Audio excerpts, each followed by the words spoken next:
और रूस के विदेश मंत्री लावरोव ने यूक्रेन को चेतावनी दी है, रूस अब सैन्य कार्रवाई को और तेज करेगा। लावरोव ने कहा, रूस का जवाब और ज्यादा सख्त होगा।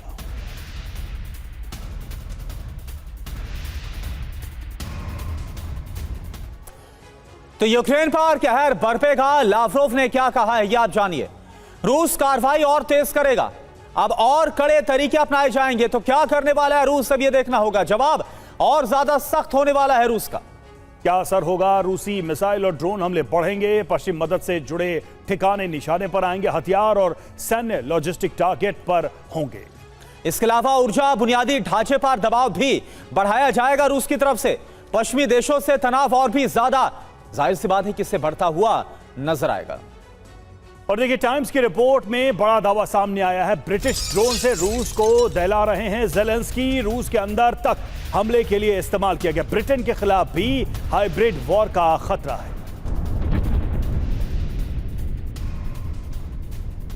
तो ब्रिटिश ड्रोन का इस्तेमाल ज़ेलेंस्की की तरफ से किया जा रहा है, यह दावा किया गया है। तो ब्रिटेन का ड्रोन टारगेट रूस, खबर क्या है आप जरा देखिए। यूक्रेन ने ब्रिटिश ड्रोन से रूस में हमलों को अंजाम दिया।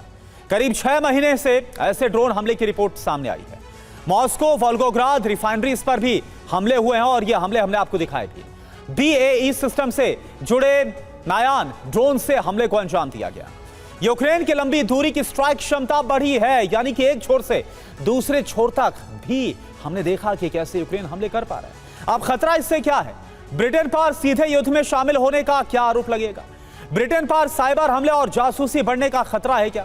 ब्रिटिश ड्रोन बनाने वाली फैक्ट्रियां क्या निशाने पर आएंगी और क्या यह डायरेक्ट हमला होगा रूस की तरफ से? जवाबी कार्रवाई से रूस नेटो तनाव क्या और ज्यादा बढ़ेगा? ये अपने आप में कई अहम सवाल है। और शिवसेना सर, एक बार बताइए, जो लावरोव की तरफ से कहा गया कि हम अपने हमलों को बढ़ाएंगे और अब बड़े हमलों को अंजाम देंगे, और इन सब के बीच ब्रिटेन की मदद का, ब्रिटेन के ड्रोन्स का ये इनपुट सामने आना, और शुरुआत से हम देख रहे हैं कि जिस तरह से ब्रिटेन मुखर तौर पर रूस के खिलाफ है, अदावत, लगातार तनाव ब्रिटेन और रूस के बीच में बहुत ज्यादा बढ़ी है। क्या आपको ऐसे हालात नजर आते हैं जहां पर जो रूस है वो कोई बड़ा कदम ब्रिटेन के खिलाफ उठा सकता है इन हालातों में?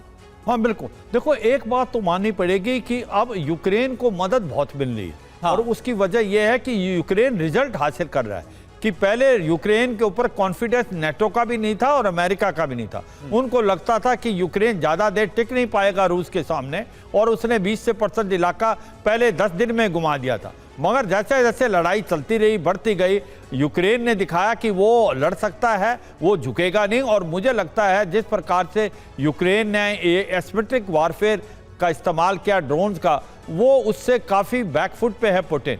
ये मदद जैसे आ रही है कि अब ब्रिटेन ने की है, ज़्यादातर उसके भी ड्रोन आए हैं। हाँ, अब ब्रिटेन जो है वो रडार पे होगा, रूस के साइबर वारफेयर हो सकता है, स्पेस वारफेयर हो सकता है। अच्छा। और नेटो की कंट्रीज के ऊपर प्रेशर डालेगा अभी रूस। वो कैसे डालेगा? अगर आप देखें, चंद एक समय पहले पोलैंड, रोमानिया, लातविया, यहाँ पर ड्रोन देखे गए थे रूस के। मुझे लगता है एक प्रेशर टैक्टिक्स होगी रूस की कि अगर नेटो की कंट्री इसमें ज़्यादा मदद करते हैं तो रूस नेटो की कंट्री पे भी हमला कर सकता है। ये मुझे लगता है इनडायरेक्ट प्रेशर है। रूस ऐसा कभी करेगा नहीं क्योंकि नेटो की पावर अभी भी रूस से बहुत ज़्यादा है। मगर ये सच्चाई है, ये लड़ाई एक दूसरे मोड पे आ गई है जिससे दोनों तरफ से अटैक होंगे।